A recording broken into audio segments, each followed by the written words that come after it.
Hello and good day everyone. Magandang araw po para sa ating lahat. Maayong buntag para kanatong tanan. By the way, my name is Jay Oguhubala Savas, 28 years old and a high school mathematics teacher here in the Philippines in the province of Agusan del Sur. Our dialect is Bisaya or Cebuano.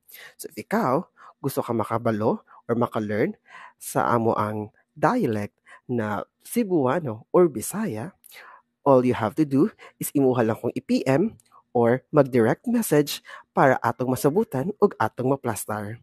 And since Filipino is the Philippine national language, Filipino or Tagalog, pwede kitang turuan sa paggamit ng aming wikang pambansa.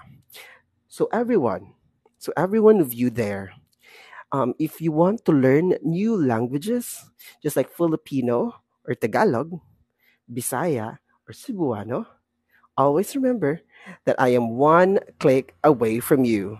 See you.